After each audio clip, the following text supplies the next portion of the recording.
यदा यदा हि धर्मस्य ग्लानिर्भवति भारत अभ्युत्थानम् अधर्मस्य तदात्मानं सृजाम्यहम्।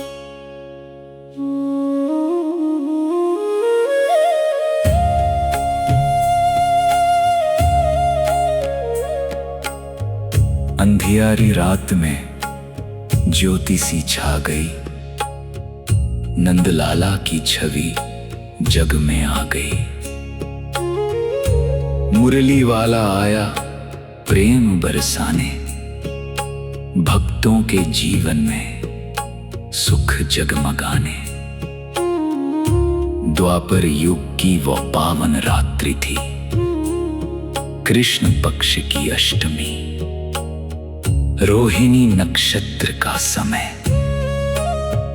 आकाश में घने बादल छाए हुए थे, चारों ओर गहरी शांति थी, मानो पूरा ब्रह्मांड उस क्षण की प्रतीक्षा कर रहा था।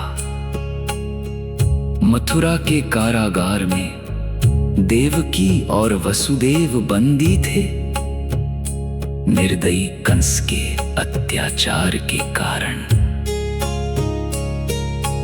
एक आकाशवाणी ने कहा था, देवकी का 8वां पुत्र कंस का अंत करेगा। इस भय में अंधा होकर कंस ने देवकी के 6 निर्दोष पुत्रों की हत्या कर दी।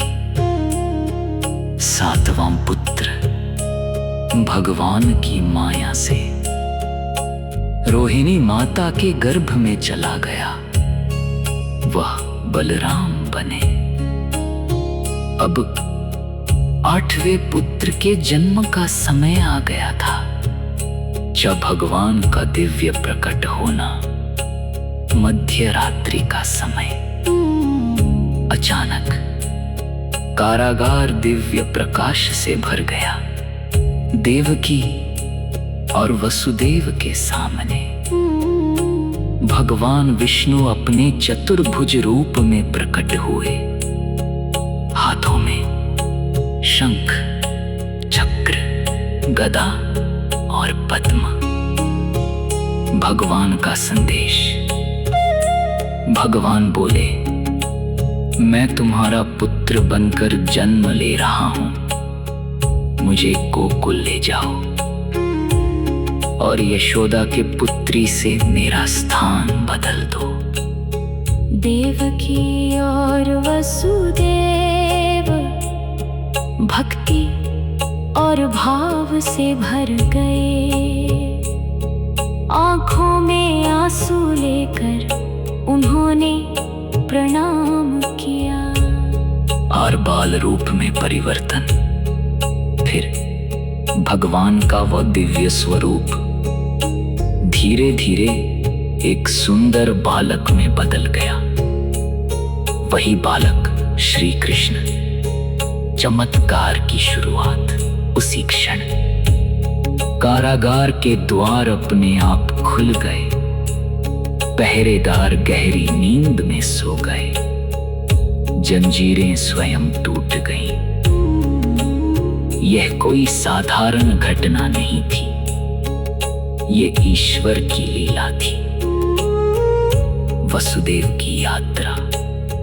वसुदेव जी ने बालक कृष्ण को टोकरी में रखा और उस तूफानी रात में निकल पड़े। यमुना पार करना। यमुना नदी उफान पर थी, लेकिन जैसे ही वसुदेव जी जल में उतरे, नदी शांत हो गई, जल स्वयं रास्ता देने लगा। तभी शेषनाग प्रकट हुए अपने विशाल फनों से। उन्होंने बालक कृष्ण की रक्षा की, बारिश की हर बूंद को रोक लिया। ये गोकुल में आगमन। उसी समय गोकुल